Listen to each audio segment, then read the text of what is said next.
It's story time with K-Whisper. Grab your popcorn, settle in, and don't forget to hit that subscribe button so you never miss a tale that touches your heart. Let's dive into today's bittersweet love story. The sunlight in Lagos was no joke. It was as if the heavens had drawn closer to earth to greet newcomers with a fiery kiss. The scent of hot pavement mixed with grilled meat and damp air from the nearby lagoon, a scent foreign yet intoxicating to Junho, who stood stiffly outside the Murtala Mohammed International Airport with his black suitcase in tow. He had arrived in Nigeria for what was supposed to be a 6-month cultural exchange program at the University of Lagos. That was the plan. Simple, structured, safe. He had never been to Africa. He barely even understood Africa.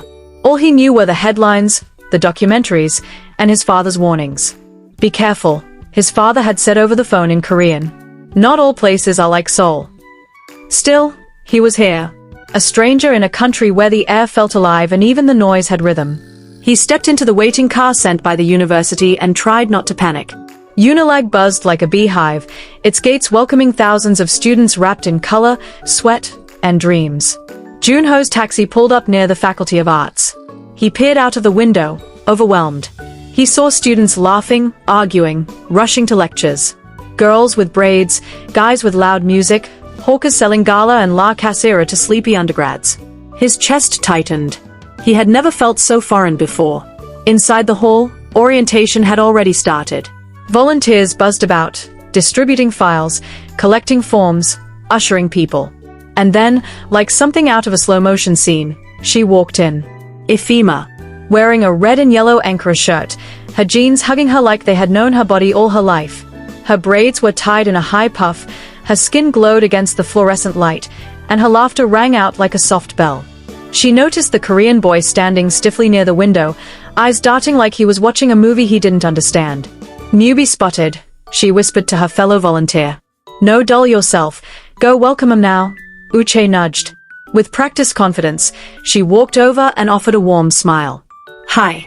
You must be the Korean student we've been waiting for, she said in clear English, her Nigerian accent curling at the edges. He blinked, adjusting to the brightness of her smile. Yes.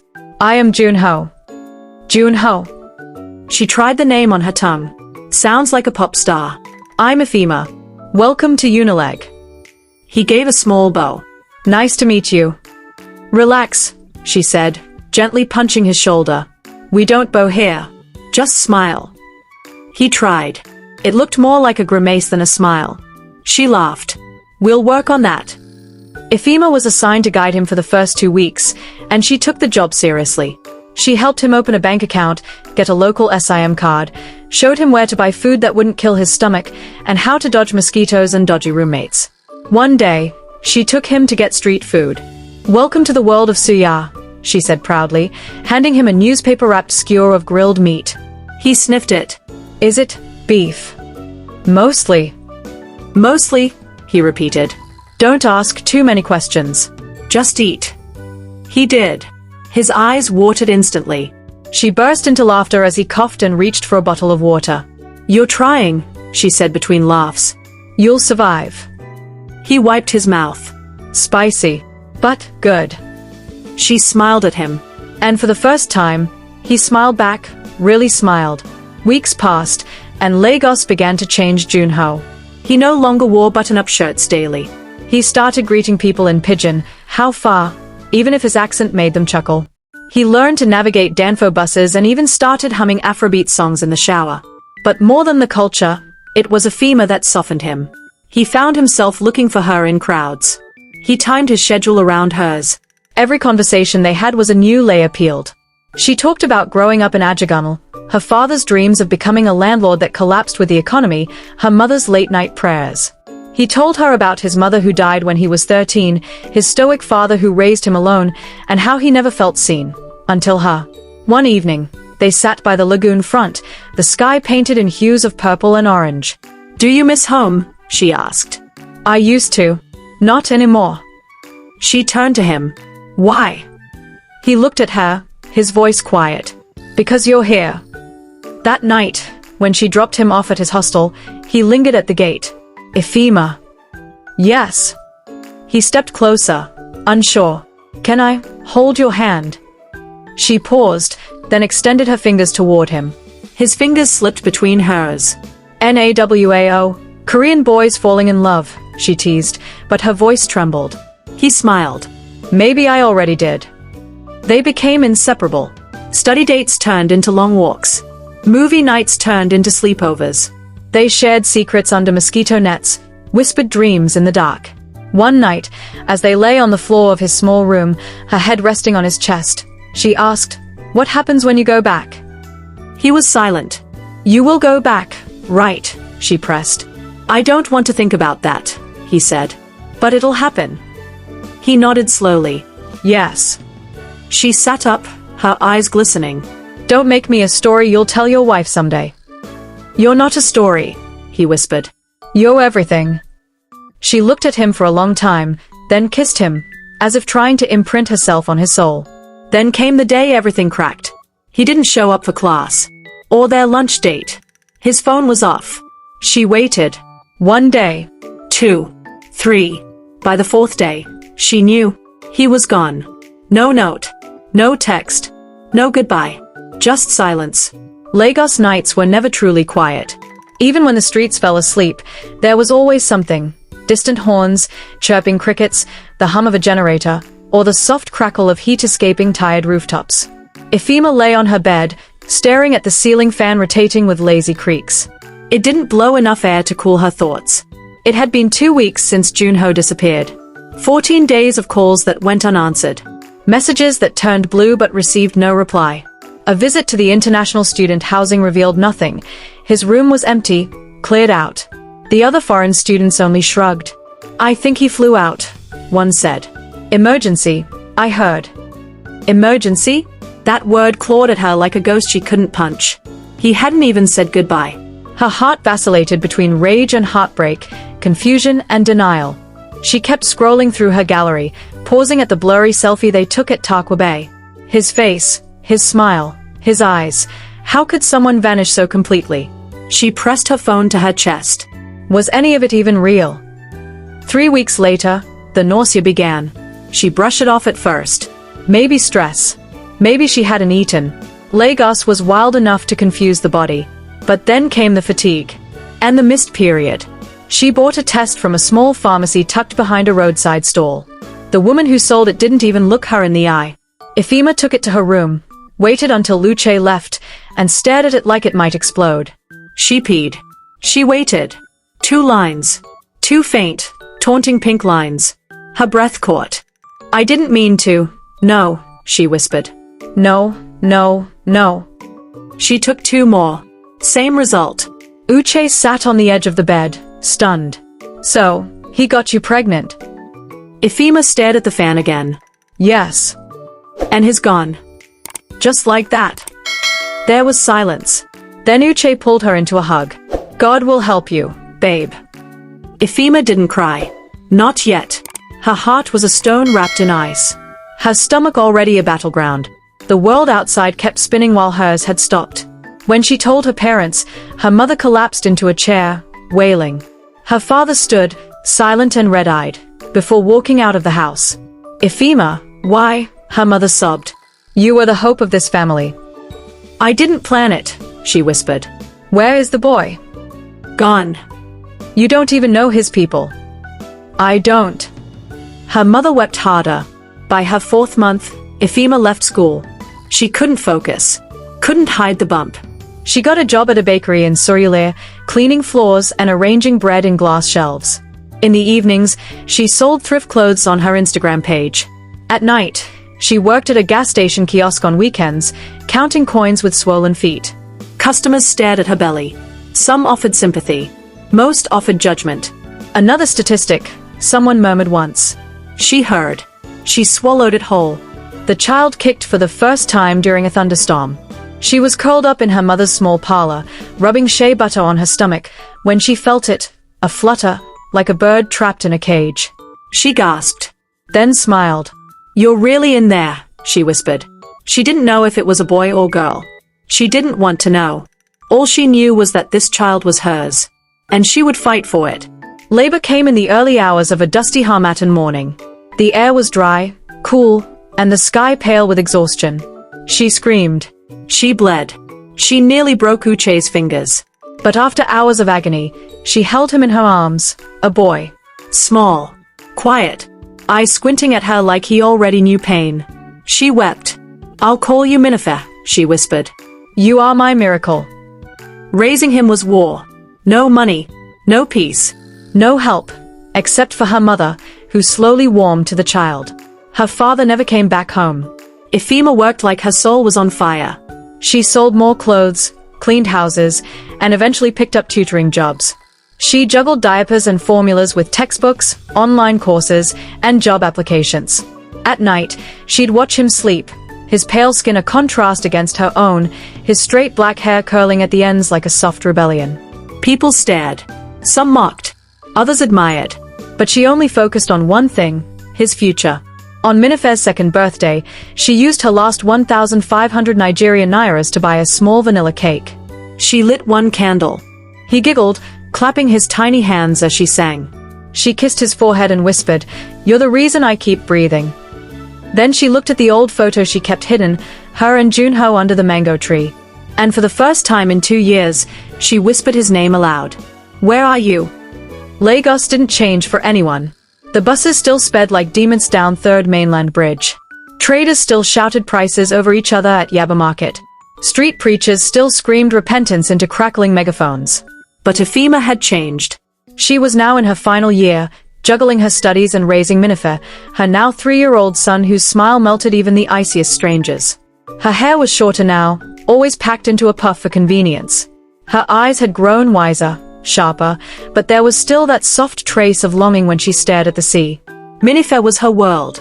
He asked questions non-stop and loved drawing sons with big, smiling faces. He spoke a mix of English and Yoruba, and surprisingly, sometimes babbled words in Korean. She never taught him those. He just picked them up. She never told anyone this, not even Uche. But sometimes, late at night, when Minifa hummed in his sleep, it was the same song Junho used to hum on quiet evenings. The same gentle melody. It terrified her.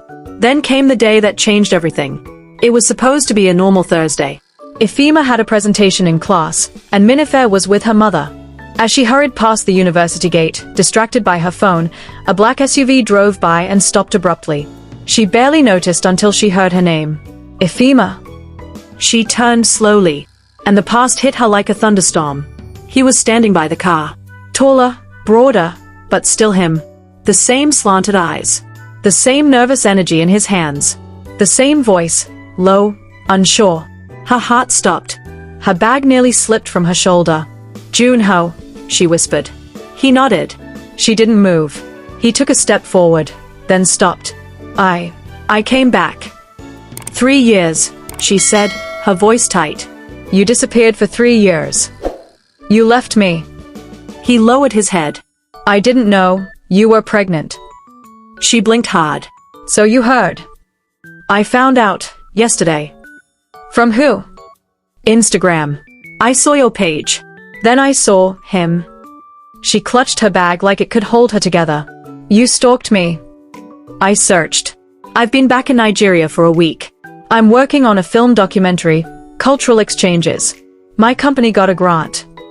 You came here for work. Yes, he said, pausing. But I stayed because of you. Silence. Then, you don't get to just walk back and say that. I know. She stared at him. His 3. He asks about his dad. I told him he was in the sky. Pain flickered in Junho's eyes. I want to meet him. Her chest burned. Why now? Because I finally can. That evening, she sat on her mother's couch, phone in hand, mind spinning. Mama, she said softly. Her mother looked up from her beading work. His back. Joon-ho. The woman froze. What? He came back. He wants to meet Minifa. Her mother narrowed her eyes. You'll allow it? I don't know. Her mother stared at her. Do you still love him? Ephima didn't answer. The next afternoon, he came to see Minifa. She made him wait on the porch. The boy came out in his tiny Batman shirt, dragging a toy car. Junho stood up slowly. Minifa blinked at him. Who are you? Ephima swallowed. This is Junho, she said. A friend. Junho knelt. Hi, Minifa. I'm your dad. The boy tilted his head. Daddy? Yes. You don't look like me. I look a bit like your eyes, he smiled. Minifa studied him, then grinned. Do you like cartoon? Junho nodded, tears forming in his eyes. Yes. Very much. They sat together for an hour, watching Paw Patrol, sharing biscuits, laughing awkwardly. Ephima stood at the doorway the entire time, arms folded. Guarded. But deep in her heart, something cracked open. Days turned into weeks. Joon-ho showed up every afternoon. Sometimes with toys. Sometimes with food. Sometimes with nothing but a quiet smile and willingness to listen. He taught Minifa how to count in Korean. Showed him old photos of Busan. Played soccer in the yard with him until the boy cried from laughter. And slowly, Ephima softened. They started talking again. Not about the past, but about now. They sat at the lagoon front again, side by side. I lost everything after I returned, he said one night. My father had a stroke. I didn't want to go, but I had to. I meant to come back. But then... He looked at her. I was afraid. Afraid you'd moved on. Afraid you'd hate me. I did, she said. He nodded. Still do. Sometimes, she added. They both laughed. Soft. Sad. But the pain wasn't gone. And fate had one more twist. One evening, while walking home with Minifa, Ephima was stopped by a well-dressed woman. Korean man day visit you.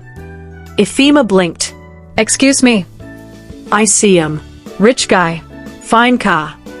What about it? Na him we our NGO day work with now. We day start Korean Culture Center. That man na celebrity o. His family get money. His papa be big politician for Busan. The blood drained from Ephima's face. She didn't know. Junho hadn't told her. She confronted him the next day. You didn't think to tell me you're the son of a powerful politician. He looked stunned. I didn't want that to define me. Why? Because I'm just the poor Lagos girl who got pregnant. No. Then why lie? I didn't lie. I just wanted to be here without that weight. I wanted you to love me. Not my name. She turned away. Too late for that. Trust, once broken, was like glass. Even when glued back together, the cracks remained. For weeks, Ephima kept her distance. Not entirely, but enough. Enough to remind herself not to fall again. Enough to remind him he still had to earn his place. Joon-ho, to his credit, didn't push. He continued to come every day, sometimes to see Minifa, sometimes just to sit outside and listen to the neighborhood radio. He offered to help with school fees, and she refused. He bought groceries instead, and left them without a word. He was patient. But Ephima's heart was not. I just don't know what to do, she told Uche one night. They were sitting on the floor of her room, Minifa asleep, and a small fan buzzing nearby. He's been consistent, Uche said gently. More than most guys would be. He lied. He didn't lie. He just didn't give you the full story. There's a difference. Uche tilted her head. You still love him. Silence. Then a whisper, yes. The next day, he brought her Korean food. Kimchi. Tteokbokki. Bulgogi in small plastic containers. Homemade, he said. I used the kitchen at the center. Ephima raised an eyebrow. You cook now. He smiled. You inspired me. Remember that night you made egusi soup from scratch? She tried to keep a straight face but failed. That soup almost killed you. I still dream about it. She laughed, covering her mouth. For a moment, they were who they used to be. And that terrified her more than anything.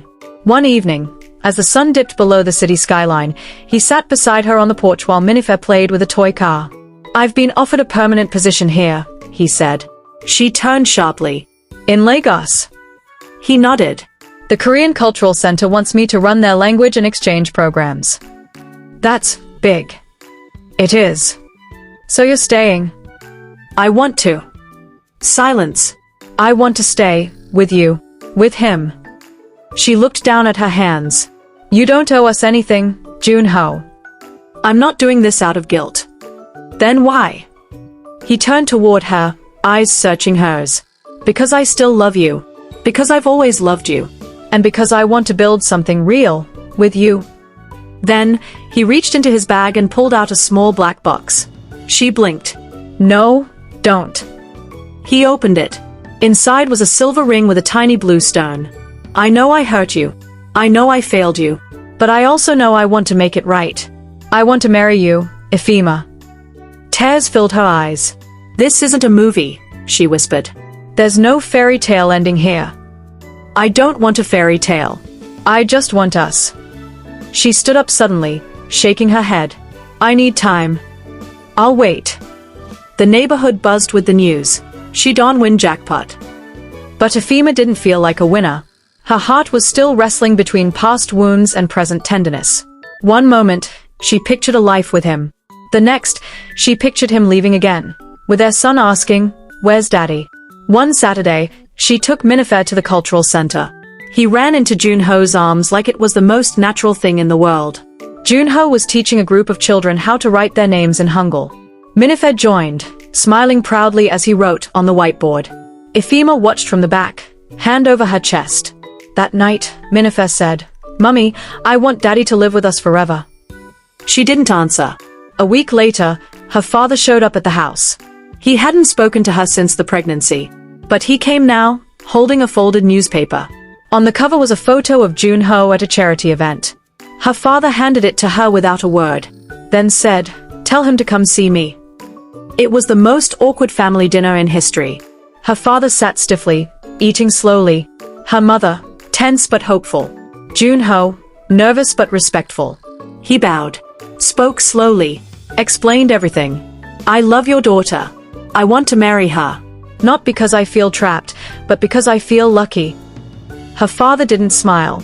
But he didn't object either. Ephima will decide. That night, on the same rooftop where they had once shared their first kiss, Ephima sat beside him. "The cracks are still there," she said. "I know. And I'm scared." "So am I." She looked at him. "But maybe we can build something beautiful out of the broken pieces." He took her hand. "Does that mean yes?" She nodded slowly. "Yes." 2 months later. The wedding was not extravagant. There were no chandeliers, no gold-plated cutlery, no imported roses flown in from Korea or Dubai. Instead, there were woven chairs under a white tent in a small community hall. Plastic flowers. Paper fans. Bright Ankara fabrics and simple Korean hanbok touches. It was a union of cultures, of pain and healing, of two people who had wandered too far only to find home in each other. Junho wore a muted blue agbada stitched for him by Uche's cousin, with subtle Korean embroidery on the collar. Ephima wore a deep purple lace dress, her hair in thick twists, her eyes soft but shining. Minifa stood between them in a miniature suit, holding their hands as they exchanged vows. "I never thought I'd marry a Korean," her father muttered as they watched from the front row. Her mother elbowed him gently. But he came back. He stayed. That matters. 2 weeks later, Korea. They arrived in Seoul on a cold morning, wrapped in layers of winter coats. It was Ephima's first time in Korea. And it was overwhelming. The sounds, the pace, the looks, people stared at her, at Minifa, at the way they looked as a family. One woman muttered under her breath in the supermarket. Another tugged her child away at the park. It was subtle. Cold. Icy in ways Nigeria's heat never could be. She felt small again. Out of place. Junho noticed, and it broke him. His family had agreed to see them. That was progress. His older sister had been cold over the phone, but not rude. His mother hadn't spoken much, but she hadn't forbidden him either. And so they arrived at his childhood home, a simple, 2-story house with clean floors and silent rooms. Ephima greeted them in Korean, bowing carefully. His mother watched her silently. His father nodded. Minifa broke the tension, climbing into Junho's lap and playing with a rice cracker. Then his mother finally spoke. "Is he yours?" "Yes, Ma," Ephima replied quietly. Silence. "Does he know Korean?" "Some." "He's still learning." Another pause. Then, softly, "He looks like you, Junho." A breath released. The days passed slowly. His mother showed her how to make kimchi. Ephima introduced her to aguzi. They laughed once, just once, over a pot of burning stew. It wasn't easy, but it was beginning. Still, Korea was cold, in more ways than one. Minifa struggled with the language. Ephima missed the noise, the colors, the chaos of Lagos. Even with Junho beside her, she felt off balance. "I don't belong here," she confessed one night as snow fell gently outside the window. Junho took her hand. "Then let's go back." Just like that. "My work is remote now. The center's opening another branch, in Abuja this time. We can live between both places." She stared at him. "You do that for me?" He smiled. "No. I do it for us." 3 months later, Nigeria. They returned. To warmth. To noise. To familiarity. They moved to a small compound in Gwarinpa, close to the new cultural center. It was peaceful. Private. Comfortable. Minifa started school, switching between Korean and English like it was nothing. Junho helped with weekend programs, teaching Korean and organizing youth festivals. Ephima started a home-based catering business. Her jollof rice quickly became a local legend. Their home was a mixture of cultures. Wooden Korean scrolls hung beside Ankara wall art. K-pop played on Saturdays. Afrobeat blasted on Sundays. It wasn't perfect, but it was real. 1 year later, "Appa," Minifa said, crawling into bed between them. "When I grow up, can I marry someone from Korea and Nigeria?" They laughed. Junho kissed his head. "You can marry anyone, as long as they love you." "And stay?" Minifa asked. "Yes," Ephima whispered. "As long as they stay." In the years that followed, life unfolded like a gently rising tide. There were tough days, cultural tension, business slumps, moments of doubt.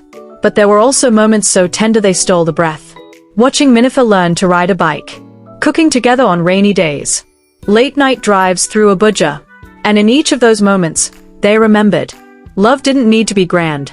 It just needed to stay. On their 5th anniversary, they stood on the same beach where they had once said goodbye, before he disappeared from Lagos, before the pregnancy, before the pain. Only now, they were a family. The waves hadn't changed. But they had. He held her hand. She leaned into him. And as the wind whispered through the coconut trees, Ephima smiled. "You came back." "I never stopped loving you," he replied. And this time, this life, they walked away together. No more unspoken goodbyes. Only beginnings.